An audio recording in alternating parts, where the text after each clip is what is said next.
Pessoal, esse aqui foi o meu ganho semanal trabalhando com o YouTube. E esse aqui foi o meu ganho com apenas um canal Dark, sem precisar aparecer e sem precisar investir, apenas usando o conteúdo de outras pessoas. E eu quero te mostrar como que você também pode ter um canal assim. Faz o seguinte então, clica no link aqui embaixo desse vídeo e vem comigo que eu vou te contar o meu segredo.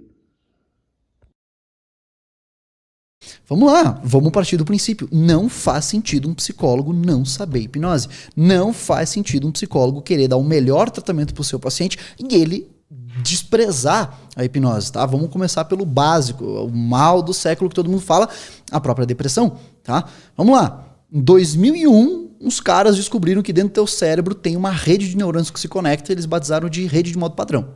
Ou seja, um feixe de neurônios que basicamente quando a gente fica introspectando, né, quando a gente olha para dentro de nós mesmos, sabe quando o cara tá numa aula, ele tá aqui, ó, olhando pro nada. Até parece que ele tá prestando atenção, mas na real que ele tá viajando.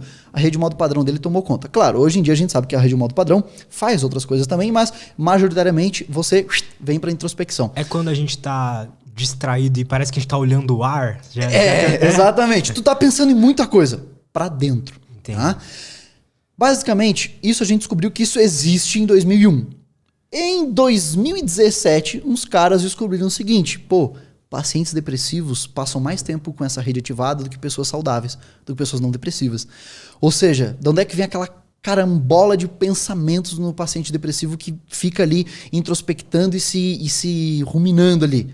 Daí, a rede de modo padrão dele é mais excitada que de uma pessoa normal, tá? Uma pessoa não depressiva. E no ano seguinte descobriram uma coisa excelente. O padrão ouro de psicoterapia para depressão, que é a terapia cognitivo-comportamental, diminui a atividade dessa rede. Com o quê? Com ativação comportamental, que é basicamente você colocar essa pessoa para fazer atividades aqui, ó, no mundo externo. Por quê? Quanto mais tempo ele passa aqui, mais tempo ele tem, né, mais evidências ele tem para confrontar os pensamentos e tudo mais, e para construir um repertório comportamental. Mas, pô, isso em 2018, bacana essa evidência. Mas sabe quando que a gente já tinha descoberto que a hipnose diminui a atividade da rede de modo padrão? Já em 2016. Quando o David Spiegel, que é um autor da Stanford, a Jiang e tudo mais, quando esses caras eles pararam para analisar todas as alterações de substrato neural que a hipnose consegue fazer e eles descobriram, olha só, a hipnose está intrinsecamente envolvida com a alteração do funcionamento de 3 grandes redes neurais. Rede de saliência, rede de controle executivo e a rede de modo padrão. Rede de modo padrão, introspecção. Rede de controle executivo, vamos lá. Tomar de decisões, tudo mais. E a rede de saliência é tipo um interruptor. É tipo, vem para essa, vai para a rede de modo padrão, vai para controle executivo, sacou? Ou seja, hipnose, ela vai e ela aumenta a atividade da controle executivo, aumenta a atividade da rede de saliência e diminui a rede de modo padrão. Isso já em 2016. E aí a gente começa a ver, pô, será então que hipnose funciona para depressão? Será que ajuda?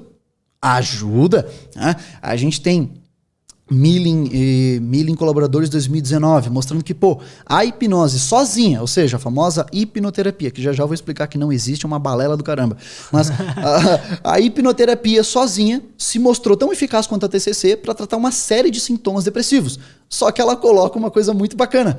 A gente só não sabe explicar quais mecanismos psicológicos fizeram isso. Ou seja, é o famoso, a gente sabe que funciona, a gente só não sabe como. E isso é um baita de um problema para hipnose. Porque dentro da academia a gente gosta de fazer a engenharia reversa. Sim. Eu fiz essa garrafinha de água e ela tem a função de trazer água até minha boca. E eu gosto de saber como ela foi construída. Eu gosto de saber por que ela funciona e como é que eu faço ela. Tanto do 0 ao 100 e do 100 ao 0 de novo. Senão você não replica. Exatamente. Só que por que a gente não consegue explicar isso? Por causa daquela porcaria que a gente não sabe explicar até hoje o que é hipnose, por causa das 5 hipóteses. Ou seja, são 5 formas de explicar a mesma coisa e ninguém se decide. E o pior, de 10 em 10 anos, a APA, na divisão 30, que é a divisão que estuda hipnose dentro da APA, muda a definição. De 10 em 10 anos. E o pior, com uma puta de uma politicagem, ou seja, de 10 em 10 anos a definição fica estatal. Tanto é que a definição atual, né, que nossa, eu adoro ver hipnoterapeuta charlatão falando, não, porque a própria APA reconhece, e ela diz que hipnose é um estado de consciência especial que envolve diminuição de atenção em estímulos periféricos. Cara, essa definição não faz o menor sentido. Ela é ampla pra caralho, não responde nada e traz um monte de problema epistemológico. Ninguém resolve essa porra. Por quê? Porque politicagem. Tanto, cara, o artigo que o Wesley me ajudou a escrever, eu submeti ele primeiro na gringa. E digamos que o diretor-chefe da revista falou, cara, tem muita informação massa aí, muita informação massa. O e-mail que ele me mandou foi, este artigo é importante para a hipnose como um todo. Os outros revisores, os revisores da revista dele, falaram, mas ela não está no nosso escopo de assuntos para publicação. Por quê? Porque eu basicamente mostrei que 80% das pesquisas de hipnose não tem fundamento. Porque estão baseando seus resultados numa hipótese de hipnose que nem existe. Ou seja, não, é um estado alterado da consciência. Eu só não consigo te provar o que ele é, nem que ele existe de fato. Beleza? Politicagem? Mas vamos lá. Sem problema. Agora eu já estou reformulando essa pesquisa de uma forma mais discreta. mas vamos lá. Dentro dessa ideia da Milling, cara, beleza, funciona. Só que agora a gente, para não passar pelo óbvio, cara, se eu fosse um psicólogo que nunca ouvi em hipnose e alguém chega e fala assim, isso daqui funciona, eu só não sei o porquê. Eu também não ia querer. Eu ia achar uma bosta, porque, cara, como é que eu vou usar? Porque é o mesmo princípio de psicoterapia sem fundamentação nenhuma. Cara, beleza, eu tô querendo dizer que funciona com o paciente, mas eu só não sei como. Você não tem um método, né? Exato. Por isso que a TCC funcionou tão bem, né, cara? Não só por isso, a gente ainda vai ver mais coisas, com certeza, nesse papo, mas quando a Milling mostrou, hipnose sozinha se mostrou tão eficaz quanto. Só que aí veio, claro, isso em 2019, vieram um outro grupo de pesquisadores, cara, que a gente tem que tirar o chapéu, um grupo de pesquisadores na Alemanha, e eles fizeram o seguinte, beleza, se pá tá faltando estudos como esse. Eles fizeram um ensaio clínico randomizado. O que é isso? É quando você pega pacientes, sei lá, 100 pacientes, e você aleatoriamente distribui eles. Você, para não enviesar o resultado, ou seja, esses caras aqui gostam mais de tal terapia, então joga para essa terapia. Porque aí você vai infectar o teu resultado da forma como você quer. Então você randomiza. Tu joga esses pacientes aleatoriamente pro tratamento, ou seja, tratamento A, tratamento B, tratamento C. Só que esses caras, eles foram além. Eles fizeram uma coisa que deixa ainda mais rigoroso. A gente não só vai randomizar os pacientes, a gente vai randomizar também os avaliadores. Ou seja, imagina, eu soltei um grupo de pessoas para ser tratado com hipnoterapia e outro grupo com TCC clássica, beleza? Isso aí é pesquisa de Fura et al. 2021. E basicamente depois, você pega os resultados, depois de 6 meses de intervenções, 20 sessões para cada grupo, hipnoterapia e TCC, e basicamente, cara, assim, esse estudo é maravilhoso. Todos os terapeutas foram criteriosamente selecionados, ou seja, eles tinham que ter no mínimo 3 anos de experiência clínica. Tá? Os avaliadores eram cegos, ou seja, eles pegaram para avaliar o resultado das terapias e não estava lá, esse aqui foi o resultado da escala de depressão de um paciente de hipnoterapia. Não, só veio lá a pontuação de antes, durante e depois do tratamento. Ele não sabia para quem que era. Cara. Ou seja, isso também diminui o risco de você ter um viés, de alguém roubar um resultado. Outra coisa, muitas pessoas criticam os ensaios clínicos randomizados na saúde como um todo, pela forma como às vezes o ensaio é conduzido e descrito. Ou seja, eu posso não ser tão rigoroso assim para tentar dar uma upada no meu resultado. Então, criou-se há vários anos atrás um fluxograma chamado Consorte.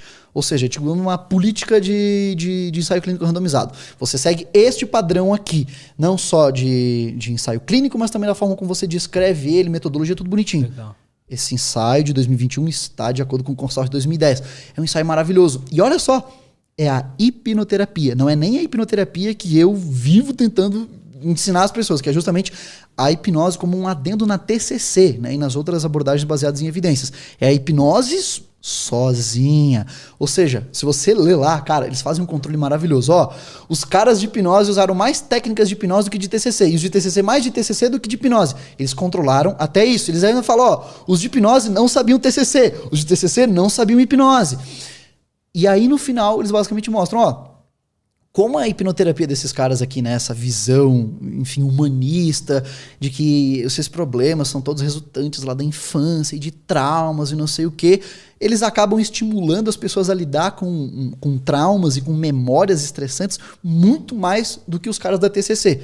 Uhum. Então, os caras da hipnoterapia tiveram que lidar com pacientes com pensamentos suicidas muito mais, ou seja, muito mais pensamentos suicidas no grupo que eles tiveram que tratar do que os de TCC. No final, qual foi o resultado? Hipnoterapia e TCC clássica. Iguais. Ou seja, nesse quadro, tá bom? Nessa pesquisa, o que foi o resultado final? Basicamente, houve ali uma vantagenzinha da hipnose, mas, sabe, tipo assim, é insignificante. Então a gente chama isso de igual. Não houve uma melhora, digamos, uma diferença significativa, então a gente chama de igual. Não foi diferente. O resultado delas não foi diferente. E aí, claro, a gente ainda brinca, né? Mas no quadro ali de quem teve pacientes com mais remissão de sintomas, a hipnose ganhou. Mas é insignificante, não muda nada, beleza. Mas o que isso quer dizer? Pô, calma aí. Se esses caras na hipnoterapia normal, né, estão conseguindo um resultado bom numa pesquisa rigorosa, quer dizer que se a gente somar ela, se a gente começar a meter esse mesmo critério de rigor, né, em pesquisas envolvendo a TCC e hipnose, quer dizer que a parada vai melhorar. E não só isso. Isso para depressão. Nós já temos, cara, Hassan Aladdin foi um autor que infelizmente já veio a falecer. Ele trabalhava com pacientes em cuidado paliativo. Cuidado paliativo não necessariamente quer dizer que teu paciente está morrendo, tá? Mas no caso dele eram pacientes em cuidado paliativo terminais. E ele basicamente utilizava a hipnose para quê? Para dar melhor qualidade de vida com esses pacientes. Porque ele basicamente mostrou ao longo do seu tempo de existência enquanto pesquisador o seguinte, olha, pacientes internados, cara, muitos deles acabam desenvolvendo depressão e não são diagnosticados, o que piora o tratamento desses caras. Ou seja, você tem aqui a oportunidade de melhorar a qualidade de vida dele, mas você não detecta. E aí você também não tem ferramentas adequadas para lidar com isso. E ele lidava com esses pacientes como? Com hipnose e TCC. Né? Então ele estava ali de fato com uma pessoa com uma baita de uma ansiedade, do tipo assim, olha, você vai morrer, tá? Mas você não pode sair daqui. Então, esse foi um cara que, sem dúvida alguma, impulsionou demais a TCC juntamente com a hipnose. O próprio Irving Kirsch na Harvard impulsionou demais a TCC com a hipnose. O David Spiegel. Esses caras começaram a impulsionar a hipnose sendo pro lado baseado em evidências. Né? Vamos lá. Outras razões para se utilizar a hipnose. Dor. Você, psicólogo, não sabe o porquê usar hipnose? Dor, cara. Dor. Você médico, fisioterapeuta, psicólogo. Tatuador. Eu tenho alunos meus que fazem essa parada de anestesia hipnótica. Eu fazia lá atrás, mas hoje em dia eu não tenho mais saco pra isso. Mas funciona, é uma boa. Eu tinha um vídeo no YouTube fazendo um cara fechar o braço assim com hipnose sem sentir dor. É divertido, mas hoje em dia eu não tenho mais tesão pela hipnose de entretenimento.